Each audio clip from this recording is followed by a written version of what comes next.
శుక్లాంబరధరం విష్ణుం శశివర్ణం చతుర్భుజం ప్రసన్నవదనం ఛాయే సర్వవిఘ్నోపశాంతయే.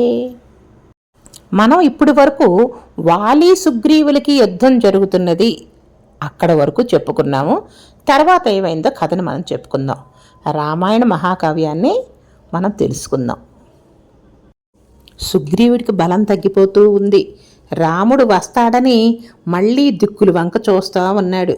కానీ రాముడు తనకు కనపడతల్లా. అయినా తనకి రాముడు రక్ష ఇచ్చాడు కాబట్టి తప్పకుండా వచ్చి కాపాడతనే ధైర్యంతోటే ఉన్నాడు. ఈ పరిస్థితిని రాముడు గమనించాడు. ఎప్పుడైతే సుగ్రీవుడు బలం తగ్గిపోయిందని గమనించాడో రాముడు వింటి నుంచి బాణం సంధిద్దామని లాగి వెనక్కి పట్టుకున్నాడు.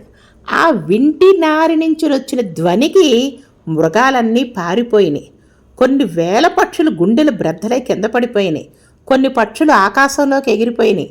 అంటే రాముడు బాణాన్ని ఎక్కువ పెడుతుంటే వచ్చిన ధ్వని అంత భీకరంగా ఉంది.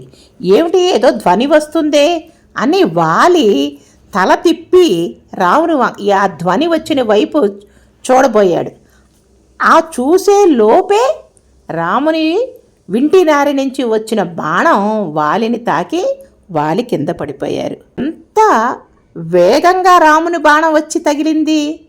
అంటే మనం కళ్ళు మూసి కళ్ళు తెరిచేటంత లోపలే రాముని బాణం వచ్చి వాలిని తాకింది. వాలి కింద పడిపోయాడు. వెంటనే రాముడు, లక్ష్మణుడు, మిగిలిన 4 మంత్రులు అందరూ కూడాను వాలి చుట్టూ చేరాడు. సుగ్రీవుడు 2 చేతులు కట్టుకొని అన్నగారి వంక చూస్తూ ఉన్నారు. వాలి రాముని వంక చూసి చాలా కోపం వచ్చింది. చాలా కోపంతో ఏం మాట్లాడుతున్నాడో చూడండి. రామా, నువ్వు చాలా గొప్పవాడివి, ధర్మం తెలిసిన వాడివి, పరాక్రమం ఉన్నవాడివి, వీర్యం ఉన్నవాడివి, ఇక్ష్వాకు వంశంలో పుట్టిన ధర్మాత్ముడైన దశరథ మహారాజు కొడుకువి అని నేను అనుకున్నా. నీ వంటి ధర్మాత్ముడు యుద్ధం చేయకుండా ఇంకొక వైపు తిరిగి నేను ఇంకొకరితో యుద్ధం చేస్తుంటే చెట్టు చాటు నుంచి బాణం ప్రయోగించి నన్ను కొట్టడం నీకు సిగ్గుగా లేదా? నువ్వు చేసిన పని నీకు ఎలా ఉంది? నీవు నీ భార్యని పోగొట్టుకున్నావు. రావణుడు నీ భార్యని అపహరించాడు.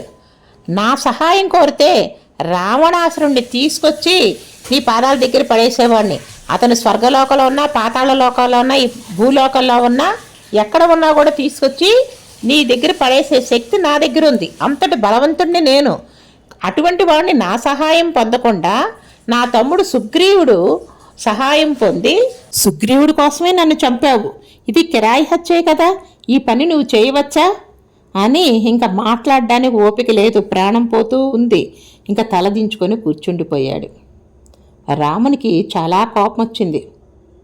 రాముడు అంటున్నాడు, ధర్మం అర్థంచ కామంచే సమయం చాపి లౌకికం అవిజ్ఞాయ కథం బాల్యాతు మామి హజ్జో వికహసే. వాలి, నీకు ధర్మమే తెలుసు, నువ్వు అజ్ఞానివి. ధర్మం, అర్థం, కామం వీటి గురించి నీకు తెలియదు. ఒక బాలుడు ఎలా ప్రవర్తిస్తాడో అలా ప్రవర్తించావు. నీకేం తెలిసిన నా గురించి ఇన్ని ఆరోపణలు చేస్తున్నావు? ఇప్పుడు ఉన్న ఈ ప్రాంతం ఇక్ష్వాకు వంశ రాజ్య పరిధిలోకి వస్తుంది. ఇక్ష్వాకు వంశంలో పుట్టిన నా తమ్ముడు భరతుడు ఇప్పుడు రాజ్యం చేస్తున్నాడు. ఆయన పరమ ధర్మాత్ముడు. ఇక్ష్వాకు వంశ రాజ్యం చేస్తూ ఉండగా ధర్మాధర్మాలను నిగ్రహించే అధికారం మాకుంటుంది. నీవు కేవలం కామ తంత్రుడివి. నీ కామం తప్ప ఇంకేమీ తెలియదు. నీ బుద్ధికి ఏమీ లేదు. నీకు ధర్మార్థ కామాక్షరాలు మిగిలిన ఏమీ తెలియదు. ధర్మ విచక్షణ లేదు. జన్మనిచ్చిన తండ్రి, పెద్ద అన్నగారు, చదువు నేర్పిన గురువు, ఈ ముగ్గురు కూడా తండ్రులతో సమానం. అలాగే తనకు జన్మనిచ్చిన కుమారుడు, తోడ పుట్టిన తమ్ముడు, విద్య నేర్పిన శిష్యుడు, ఈ ముగ్గురు కుమారులతో సమానం. నీ తండ్రి మరణించాడు, నువ్వు పెద్దన్నగారివి కాబట్టి నువ్వు తండ్రితో సమానం. నీ తమ్ముడు సుగ్రీవుడు, తమ్ముని భార్య రోమ, వాళ్ళేమవుతారు నీకు?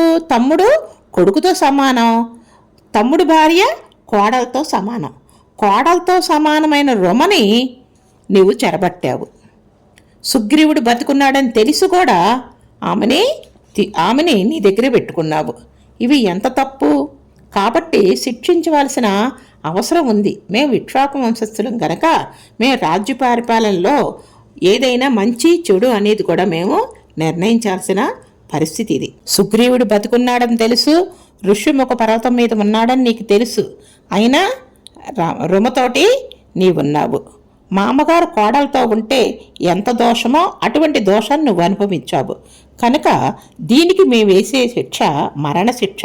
దీనికి మరణశిక్ష తప్పదే వేరే శిక్ష లేదు. కనుకే నేను ఈ శిక్ష వేశాను. అంతా కూడా విశ్వాక రాజవంశంలోకి వచ్చిన ప్రాంతమే కనుకని నేను ఈ పని చేశాను. నీవిందాక అడిగావు కదా, సీతమ్మని తీసుకురావడానికి నీతో ఎందుకు స్నేహం చేయలేదు అని అడిగావు. నీలాంటి అధర్మాత్ముడితోటి, ధర్మం తప్పిన వాడితోటి నేను స్నేహం చెయ్యను. స్నేహం చేస్తే ధర్మాత్ముడితోనే చేస్తాను. నీకు అంగబలం ఉంది, అర్థబలం ఉందని నేను చూడటల్లా. ధర్మం ఉందా లేదా? ధర్మమే రక్షిస్తుంది. కాబట్టి ధర్మాన్ని ఎవరైతే అంటిపెట్టుకుని ఉన్నారో వాళ్ళ దగ్గరికే నేను స్నేహం చేస్తాను. మరొకటి, చెట్టు చాటు నుంచి నేను కొట్టానని చెప్పి నన్ను ఆరోపణ చేశావు కదా. నువ్వు వానరుడివి, అంటే మృగానివి, నేను మానవుడిని. మానవుడు జంతువులను పట్టినప్పుడు చెట్టు చాటు నుంచి కొడతాల్లో తప్పు లేదు. కానీ ఎప్పుడు కొట్టకూడదంటే అవి ఒంటరిగా ఉన్నప్పుడే కొట్టాలి. జంటగా ఉన్నప్పుడు వాటిని సంహరించకూడదు. అది ధర్మం తప్పినట్టు. ఇవన్నీ తెలిసే నేను నిన్ను సంహరించడం జరిగింది. వాలి శరీరం పడిపోతుంది. తను పడిపోతున్నప్పుడు ఇంకా అంజలి ఘటించి, మహానుభావ ధర్మాత్మ రామచంద్ర, నువ్వు చెప్పింది పరమ యథార్థం. దోషమంతా నాయందే ఉంది. నువ్వు నన్ను చంపడంలో కానీ నా యందు దోషం ఉన్నదని చెప్పడంలో కానీ సందేహం లేదు. నాదే పొరపాటు. అందుకని నన్ను మన్నించవలసింది. ధర్మాధర్మ విచక్షణ చేత, నీకు ఉన్న జ్ఞానం చేత బాగా పౌరాపర్వాలను పరిశీలించిన మీదట నువ్వేది చెయ్యాలో నిర్ణయించుకొని దానినే అమలు చేశావు.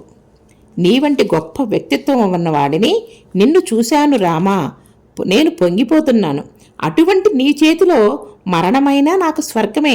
మరణిస్తున్నందుకు నాకు బెంగలేదు. కానీ 4 మాటలు చెప్పాలని ఉంది. నేను ప్రాణాలు పోతున్నాయని బాధపెట్టడం లేదు. నా భార్య తార గురించి బాధపడటం లేదు. కానీ నాకు ప్రియమైన పుత్రుడు, నాకు తారకి జన్మించినవాడు అంగదుడు గురించే నేను బాధపడుతున్నాను. అంగదుడు బంగారు భుజకీర్తిని ధరించి ప్రకాశిస్తూ ఉంటాడు. నా ఒక్కగానొక్క కొడుకు, భవిష్యత్తు ఏమైపోతుందా అని బెంగపెట్టుకుంటున్నాను.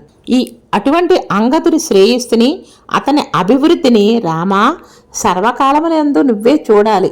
అంగదుని బాధ్యతను రామచంద్రమూర్తికి అప్పచెప్పాడు. అప్పుడు రామచంద్రమూర్తి, వాలి, నువ్వు అదృష్టవంతుడివి. నువ్వు మహాపాతకం చేశావు. ఆ పాపానికి శిక్ష నిన్ను చంపడం. అది జరిగిపోయింది. నువ్వు శిక్షను అనుభవించేశావు. కనుక అంతటితోటి ఆ దోషం పోయింది. నువ్వు శరీరం విడిచిపెట్టిన తర్వాత స్వర్గలోకం పోవడానికి నీకు ఎటువంటి ప్రతిబంధకం ఉండదు. నువ్వు ఆనందించవలసిందే అని అన్నాడు. వాలి, చింతించుకు. ఈ ప్రపంచంలోనికి వచ్చినవాడు వెళ్ళిపోక తప్పడు. నువ్వెంత బలాఢ్యుడివైనా వెళ్ళిపోవలసిందే. అలా వెళ్ళిపోవడంలో నువ్వు అదృష్టవంతుడివి. నీ ఒంటి మీద బాణం పడింది కనుక నీ పాపమంతా కూడాను ఇక్కడే పోయింది.